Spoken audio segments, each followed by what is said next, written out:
vous-même, vous avez posé des options, vous-même. Nous avons simplement partagé, madame, nous n'avions pas le beau rôle, nous avons simplement partagé les conclusions et les recommandations de la mission conjointe Organisation internationale de la francophonie, Organisation des Nations Unies, qui est venue faire l'appréciation du processus de révision du fichier électoral et qui a fait des recommandations. Il se trouve que ces recommandations ont été acceptées par le président de la CENI et par la plénière de la CENI et que d'une certaine façon, à quelques semaines, plus ou moins, il recoupe un peu le calendrier que la CENI a mis en place. Et si les séquences présentées par la CENI sont respectées, je pense qu'on reste dans des délais raisonnables pour la finalisation du processus de révision. Mais pas dans les délais constitutionnels. Il n'y a pas d'option pour respecter les délais constitutionnels ou ça existe encore? Eh bien, ceci a été présenté dans le cadre de ce qui a été appelé la première option, qui, au moment même de sa présentation, il y a quelques mois, était déjà obsolète. C'est-à-dire qu'il fallait simplement utiliser 3 mois pour procéder à un rapide dépoussiérage de la liste électorale de 2011 pour aller à des élections. Il se trouve que dans la présentation de la CENI, nous avons réussi à avoir 3 descriptions des 3 entités, la majorité présidentielle, l'opposition et la société civile, qui tous utilisaient des termes presque les mêmes. Fichier électoral 2011 corrompu, fichier électoral 2011 non fiable et fichier électoral 2011 infecté. Avec des qualificatifs comme ça et des épithètes comme ça, on ne peut pas penser qu'on peut utiliser un tel fichier qui recueille si peu d'adhésion pour pouvoir aller à des élections dans 3 mois. D'où l'exercice des options 2 et 3 qui ont été déroulées. Mais je précise qu'il appartient aux acteurs politiques congolais, toute obédience confondue, de décider sur la base des présentations qui leur ont été faites quel est le meilleur chemin qui peut conduire ce pays à des élections apaisées, inclusives, transparentes, qui permettront aux Congolaises et aux Congolais qui souhaitent exercer leurs droits civiques de le faire dans des conditions de sécurité et de sérénité et que le vote des Congolais traduise le résultat des élections dans le choix des hommes et des femmes qui vont diriger ce pays. Qu'est-ce que ressort sur l'exposé aujourd'hui? Donc aujourd'hui, nous avons parlé de l'évaluation du processus électoral et nous avons voulu, parce que c'est la question cruciale pour laquelle nous sommes venus ici, pour savoir est-il possible d'organiser les élections dans les délais constitutionnels. Le président de la CENI a fait sa présentation. Il a commencé depuis 1957, s'il vous plaît, jusqu'en 2016, tout en montrant toutes les difficultés rencontrées. Mais le plus important, c'est qu'il a levé 3 options, proposé 3 options. Première option, est-ce que nous pouvons aller aux élections directement, maintenant, avec les fichiers de 2011, avec ses avantages et ses inconvénients. Avantage, c'est que ça respecte notre constitution. Inconvénient, il y a des décédés, il y a des omis, il y a les jeunes qui ne seront pas là-dedans et il y a les Congolais de l'étranger et les gens qui ont perdu leur pièces. Et nous avons la deuxième option, c'est la fiabilisation partielle. Malheureusement, les décédés restent toujours dans les fichiers. Et là, il faut encore un délai. C'est hors délai constitutionnel. Troisième option, c'est la refonte du fichier électoral. Là, nous sommes au-delà des délais constitutionnels. Et pour le président de la CENI, il faut 16 mois, 1 jour. Et après le président de la CENI, parce que nous voulons travailler dans la transparence, nous avons dit que nous allons porter sur nous les frustrations, les revendications, les doutes et même les suspicions de ceux qui sont dehors. Nous avons invité l'expert des Nations Unies pour nous présenter aussi les rapports de l'audit et de l'évaluation du processus électoral. Il y a eu des points de convergence, il y a eu certainement quelques points de divergence et je voudrais demander au président de la CENI de résumer rapidement ce qu'il a dit aujourd'hui. Et moi, je vous dirais... Êtes-vous convaincu d'abord, monsieur le président? C'était une opportunité que nous cherchions depuis plus de 10 mois. Il fallait trouver un cadre qui nous permette de présenter les contraintes qui nous lient à l'organisation des élections. Nous, c'était donc l'opportunité de présenter d'abord l'historique, l'aperçu historique des élections en République démocratique. Et nous sommes allés jusqu'avant l'indépendance, jusqu'à nos jours. Nous avons ensuite identifié les problèmes que nous connaissons aujourd'hui en termes de fichiers et qui trouvent son origine à partir des options politiques levées à un certain moment. Et c'était question de dire aux dialogants que s'ils ne prennent pas de nouvelles options, même en 2030, les problèmes que nous connaissons aujourd'hui resteront des dégâts. Nous en avions profité également pour présenter plusieurs choses. On ne peut pas parler des élections sans penser à son système électoral. le système électoral utilisé au Congo.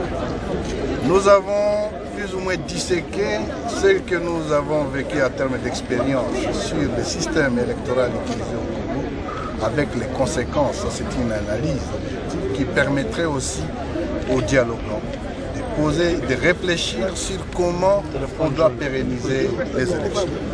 En proposant, bien entendu, dans les jours à venir, des exigences qui feraient qu'en 2021 ou en 2026, que le problème des délais constitutionnels ne se pose. C'est de ça qu'il est question. Nous, le co-modérateur nous a plus ou moins orientés dans le sens que nous allons poursuivre le débat avec les autres questions liées entre autres aux séquences des élections et à la problématique du calendrier et autres. Mais est-ce que ça veut dire que vous avez tranché sur les 3 options aujourd'hui? La meilleure des options de ces 3 Les options, les options, d'abord nous voudrions dire que la compétence de ces questions, c'est la Commission électorale nationale indépendante. On peut discuter sur des options. Et la vérité est que nous avons déjà commencé l'enrôlement et l'identification des électeurs au niveau du Nord Ubangi. Qu'est-ce que ça signifie? Au Nord Ubangi, nous donnons la carte d'électeur simultanément avec l'enrôlement. Mais en même temps, nous récupérons l'ancienne carte en l'oblitérant. Donc aujourd'hui, c'est un processus que la CENI poursuit normalement. Et les dernières statistiques indiquent que nous avons déjà enrôlé plus ou moins 230 000 électeurs. Est-ce que allons-nous encore revenir sur l'enrôlement et dire que non, on arrête l'enrôlement et faire autre chose? Ça, ce sont des options qui ne dépendent pas de nous. Ça sera des questions qui sont des discussions des politiques. Nous, on est ici comme experts pour donner des orientations techniques et des exigences techniques à toute option qu'ils pourraient lever. La question du calendrier sera de la même manière. C'est notre compétence de publier un calendrier. Nous attendons des indications qui viendront de ces politiques pour nous permettre de publier un calendrier. Les indications, ça veut dire qui permettrait un calendrier consensuel. La CENI a présenté les options aujourd'hui. Et je vous ai dit que les Nations Unies aussi l'ont fait. Et chaque option a ses contraintes. Et pour chaque option, puisque je voudrais que cela soit entendu par tout le monde, pour chaque option, hélas, les Congolais, les responsables doivent se rencontrer pour dire que nous, Congolais de la majorité, comme de l'opposition de la société civile, nous acceptons les fichiers de 2011, par exemple. Et là, nous allons dans les élections dans un délai plus ou moins constitutionnel parce que les Nations Unies ont bien indiqué que même pour les fichiers de 2011, la date limite, c'était la session de juin 2016. Ces fichiers-là ont été qualifiés, et aujourd'hui tout le monde l'a réaffirmé, par la majorité présidentielle de corrompus, par l'opposition politique d'infectés, par la société civile d'inappropriés. Et donc, comment, face à une situation comme ça, vous allez demander à la CENI d'avancer? Non, nous devons avoir le courage de dire est-ce que nous acceptons ces fichiers-là malgré ces imperfections? Il me semble que personne ne veut prendre ce courage-là. Il y a la deuxième motion qui a été présentée aussi bien par la CENI, les Nations Unies et l'OIF. C'est-à-dire, est-ce qu'on peut fiabiliser partiellement? Et la troisième motion, bien sûr, la réforme totale. Donc, la discussion que nous aurons demain, ça sera d'abord le débat général et la question est tellement importante qu'on ne peut pas trancher demain. Donc nous allons discuter en toute responsabilité. Je répète encore une fois, nous portons sur nous la responsabilité de tout le monde. Nous ne sommes pas venus ici pour boutiquer contre le reste des Congolais. Nous savons ce que veulent. On ne peut pas trancher comme ça sans comprendre pourquoi il n'y a pas eu élection. Bien sûr, nous allons établir des responsabilités. Il y a eu tergiversation, il y a eu des manœuvres dilatoires qui nous ont causé ces retards. Mais ce n'est pas l'heure du jugement.